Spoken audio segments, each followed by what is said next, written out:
High, আজকের এই ভিডিওতে আমি তোমাদের এমন কোনো শর্টকাট ট্রিক শেখাবো না যার মাধ্যমে তোমরা আসলে পরীক্ষায় ভালো করতে পারবা। একজন ভালো স্টুডেন্ট কিভাবে সে তার সফলতা অর্জন করে, মানে প্রত্যেকটা স্টেপ ওয়াইজ তোমাদের সাথে আলোচনা করব। সো দেখো, মানে এই পর্যায়ে এসে আমরা দুই ধরনের স্টুডেন্ট দেখতে পাই। এক ধরনের স্টুডেন্ট হচ্ছে যারা শুধু কি পড়ে, থিওরি পড়ে, এবং আরেক ধরনের স্টুডেন্ট আছে শুধু তারা কি পড়ে, ম্যাথ পড়ে। আমি জাস্ট তোমাকে ম্যাথ এবং ফিজিক্স, মানে যে ম্যাথমেটিক্যাল পার্টটা সেই বিষয়ের কথা বলতেছি। দেখো, এই দুই ধরনের স্টুডেন্টের কোনোটাই কিন্তু আসলে পরীক্ষায় ভালো করতে পারবে না। কেন পারবে না? দেখো, যারা প্রথম ক্যাটাগরির, মানে এরা শুধুমাত্র থিওরি পড়ে, মানে ম্যাথ পড়ার কোনো দরকার মনে করে না। এটা যেটা কি হয়, তারা যখন পরীক্ষার হলে বসে তখন আসলে তাদের যে ম্যাথটা আসে সেই ম্যাথটা তাদের বুঝতে বুঝতে দেখা যায় যে টাইমটা শেষ হয়ে গেছে। আরেক ক্যাটাগরি আছে যারা কি করে না, যে শুধুমাত্র ম্যাথ প্র্যাকটিস করে, মানে থিওরি সম্পর্কে তাদের কোনো আইডিয়া নেই, মানে এরা আরো বেশি সাংঘাতিক। দেখো, এরা এই ক্যাটাগরির কি করতে পারবে, সে আসলে মানে তার এইচএসসির যে লেভেল, কারণ এইচএসসিতে দেখবা তুমি যদি টেস্ট পেপার সলভ করে দেখবে যে একই টপিক থেকে বারবার রিপিট করে। সো তুমি এইচএসসি লেভেলে পার পেয়ে যাবা, কিন্তু তুমি যদি ভার্সিটিতে ভর্তি হওয়ার তোমার যদি ইচ্ছা থাকে তাহলে তোমাকে কিন্তু থিওরি পড়তেই হবে।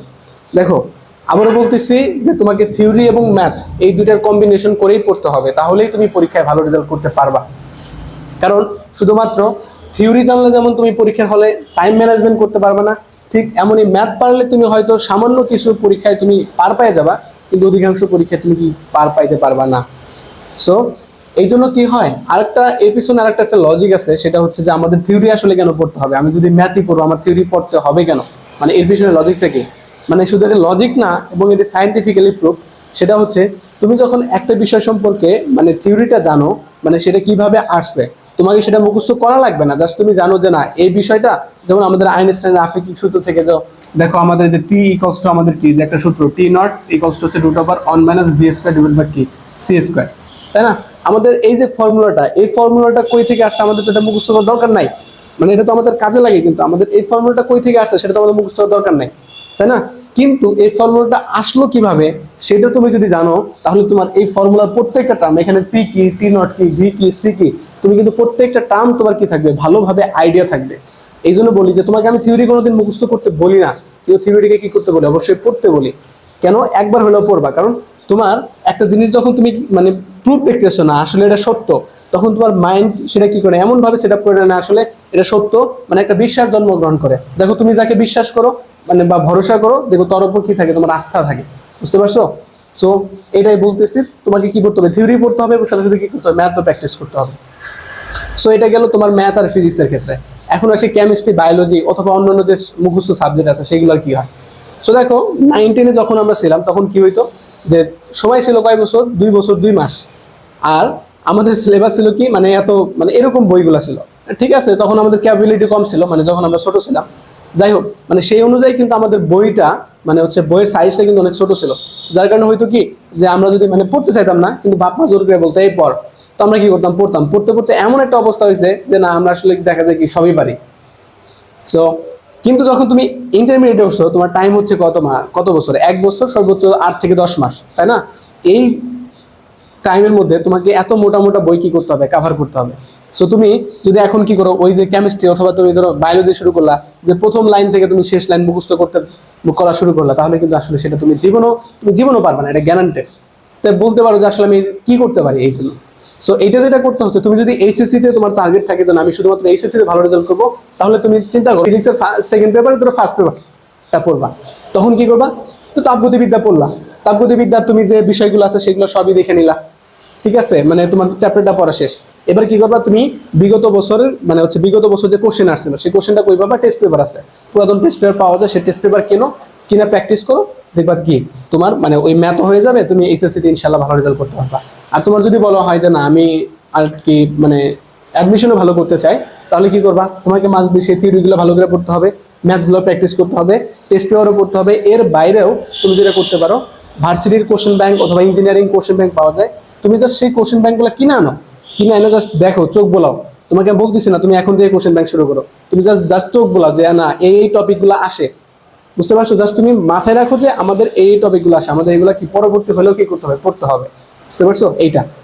সো এই ছিল আমাদের মুখস্থ পড়া আসলে কিভাবে পড়বো, এটা ছিল। আর প্রত্যেকটা ইম্পর্টেন্ট, মানে বইটা দাগায় দাগায় পড়বা, মানে প্রত্যেকটা লাইনই কিন্তু ইম্পর্টেন্ট না, মানে অবশ্যই বইকে কি করতে হবে, দাগে দাগে পড়তে হবে। আর এখন আমরা শুরু করি যে আসলে এখন আমরা পড়াটা শুরু করবো কিভাবে। সো দেখো, তুমি যে কোনো একটা চ্যাপ্টার নাও, ধরো হচ্ছে আমি আবারও বলতেছি ফিজিক্সে তাপগতিবিদ্যা নিলা। তো তুমি প্রথম দিন ধরো হচ্ছে প্রথম পৃষ্ঠা থেকে 10টা 20টা পড়ছো। তো 10টা 20টা পড়লা, মানে হয় কি অনেক স্টুডেন্ট এই কাজটা করে যে প্রথম দিন সে 10 পেজ পড়লো, সেকেন্ড দিন কি করে আবার ওই প্রথম থেকে 10 পৃষ্ঠায় পড়ে, থার্ড দিন কি করে সে আবার একই পড়া পড়ে। মানে আসলে কি করতেছে, সে একই পড়া বারবার রিপিট করতেছে, কি করতেছে, একই পড়া বারবার রিপিট করতেছে। তাহলে কোনো কাজের কাজ হইলো না। তুমি প্রথমে 1 থেকে 10 পেজ পড়ো, তারপরের দিন 10 থেকে 20 পেজ পড়ো। মানে প্রথমে ভুলে গেছো না, সমস্যা নাই, কারণ আমাদের মেমোরি এরকম, আমাদের মেমোরি হলো দুই টাইপের, একটা হচ্ছে শর্ট টাইম মেমোরি, একটা হচ্ছে কি লং টাইম মেমোরি। যেটা হয় যেমন চিন্তা করো, তুমি 3 দিন আগে কি খাবার খাইছো, এটা কি তোমার মনে আছে? মনে নাই। কিন্তু 5-এর সঙ্গে 2 গুণ করে যে 10 হয়, এটা কিন্তু তোমার ঠিকই মনে থাকে। কেন মনে থাকে? কারণ এটা তোমার মানে যেটা স্থায়ী মেমোরি, সেখানে কি হয়ে গেছে, সেটা হয়ে গেছে। আর তুমি কি করলো, মানে তোমার যে ইনফরমেশনগুলো দরকার নাই সেটা কি থাকে, তোমার আলটিমেটলি প্রাইমারিতে থাকে। সো তুমি একটা জিনিসকে চর্চা করতে করতে প্রাইমারি থেকে কিছু নিতে পারো, স্থায়ীতে নিতে পারো। তো এই জন্য বললাম যে প্রত্যেকটা জিনিস পড়ার শুরু থেকে করবা, শুরু থেকে একবার শেষ পর্যন্ত দেখবা, মানে একটা চ্যাপ্টার ফুলই পড়বা, মানে তোমার যে কদিন লাগে পড়া শেষ করে দেন তুমি কি যাবা অন্য চ্যাপ্টারে জাম্প করবা। মানে আজকে এটা কালকে ওইটা, এইভাবে পড়লে আসলে তুমি মানে কোনো কিছু করতে পারবে না। দেন ধারাবাহিকভাবে পড়তে হবে। মানে কিছু কিছু স্টুডেন্ট আছে যেটা হচ্ছে মানে কি বলে, এটাকে বলতে পারে মোটিভেশনাল মানে স্টুডেন্ট। কি এরা মোটিভেশন শুনবে, মোটিভেশন শুনে মানে স্যার আজকে কিছু বললো, সো সেই মানে মানে কলেজ থেকে এসে সেটা ব্যাগটা মানে ফেলে দিয়ে সে কিগুলো পড়াশোনা শুরু করলো, 2 ঘন্টা বললো, 3 ঘন্টা বললো, সর্বোচ্চ ওই দিন পড়বে, তারপরের দিন আবার সেই মোটিভেশন নাই, মানে মানে সে হারায় ফেলে। সেরকম করলে তো হবে না। দেখো, নলেজ এমন একটা জিনিস, তুমি এর পিছনে যত বেশি সময় ব্যয় করবা, সে তোমার তত বেশি কি দিবে, আউটপুট দিবে। তোমার পড়াশোনার কোনোদিন কি হয় না, কোনোদিন শর্টকাট হয় না, শর্টকাট হয় না, আসলেই শর্টকাট হয় না। সো এই জন্য বললাম ধারাবাহিকভাবে পড়বা। অ্যান্ড আমাদের হচ্ছে নিজেকে কখনো অন্যের সাথে তুলনা করবে না, যে দেখা যায় একজন 5 ঘন্টা পড়তেছে, আচ্ছা আমিও 5 ঘন্টা পড়লে মনে হয় ওর মতো করবো, অথচ একজন 1 ঘন্টা পড়তেছে, আমি 1 ঘন্টা পড়বো, এরকম করে নিজেকে কখনো অন্যের সাথে তুলনা করবে না। অথবা একজন অনেক ভালো স্টুডেন্ট, সে ভালো পারতেছে, আমি পারতেছি না কেন। চিন্তা করো যে প্রত্যেকটা মানুষের ভিতরে একটা নিজস্ব কোয়ালিটি থাকে। আমি যেমন একটা বিষয় মানে হচ্ছে অনেক পারদর্শী, দেখা যাবে ওই যে ভালো পড়াশোনা পারতেছে, হয়তো সে ওই বিষয়ে পারদর্শী না, সেটা হতে পারে মিউজিক, হইতে পারে সেটা হচ্ছে মানে কোনো কালচারাল অ্যাক্টিভিটি, মানে যে কোনো কিছু হইতে পারে, অথবা খেলাধুলা হইতে পারে। তো দেখো, তুমি অবশ্যই না কারো না থেকে কারো কোনো একদিক দিয়ে আগে আসো, যার কারণে তুমি এই বিষয়ে কি থাকো, পিছিয়ে থাকো। তো অন্যের সাথে কখনোই কি করবে না, নিজেকে তুলনা করবে না। অ্যান্ড আমাদের ফাইনাল যে কথা, আমাদের কি করতে হবে, প্রচুর পরিমাণ প্র্যাকটিস করতে হবে। কেন প্র্যাকটিস করতে হবে? কারণ তুমি আসলে কতটা ভালো স্টুডেন্ট অথবা কতটা পারো, এটা কিন্তু তোমাকে মানে তুমি আমাকে বলবা যে আমি ভালো স্টুডেন্ট, এটা না, এটা তোমাকে দেখার উপায়টা কি, দেখার উপায় হচ্ছে এক্সাম। বুঝতে পারছো? আর এক্সাম এক্সাম মানে পরীক্ষাটা কি, পরীক্ষা জাস্ট কিছুই না, এটা হচ্ছে তোমার গেম অফ টাইম। বুঝতে পারছো? তুমি যদি এখানে তোমার টাইমটাকে মেনটেন করতে পারো, তাহলে তুমি কি করতে পারো, ভালো কিছু আউটপুট বের করে আনতে পারবা, তাই না? ওই যে প্রথমে বলছিলাম যে ক্যাটাগরি আছে থিওরি পড়ে, তারা কি করবে, তারা ম্যাথ ভাবতে ভাবতে কি হয়ে যাবে, মানে টাইম নাই হয়ে যাবে। আসলে সে কি করবে না, ফুল কিন্তু অ্যান্সার করতে পারবে না। কারণ দেখো, তোমার এখানে টাইমের লিমিটেশন থাকে, 100টা এমসিকিউ মাত্র 60 মিনিট। তো তুমি এখানে কি করবা, ক্রিয়েটিভিটি দেখাবা, কেমন ক্রিয়েটিভিটি দেখাবা? আসলে এটা কিন্তু ক্রিয়েটিভিটি দেখানোর জায়গা না। তুমি কি করতে হবে, এটা মানে বাস্তবতা হলো সত্যি, তোমাকে কি করতে হবে, প্রচুর পরিমাণ প্র্যাকটিস করতে হবে। সো এই ছিল, যদি এইভাবে পড়ো ইনশাল্লাহ ভালো কিছু করতে পারবা। আর আবার সর্বশেষ আবারও বলতেছি যে নলেজ এমন একটা জিনিস, তুমি এর পিছনে যত পরিমাণ টাইম ওয়েস্ট করবা, তোমার আউটপুট কি হবে, তত বেশি তুমি পাবা। সো শর্টকাটে কোনোদিন মানে শর্টকাটের ফাঁদে কোনোদিন পা দিবে না, যাই বলো, তুমি যতটুকু পড়ো ভালোভাবে পড়ো। কারণ শর্টকাটে পড়তে পড়তে তুমি এক সময় এমন শর্টকাটে পড়ে যাবা, সেখান থেকে আর কি বের হতে পারবে না। সো সবাই ভালো থাকো।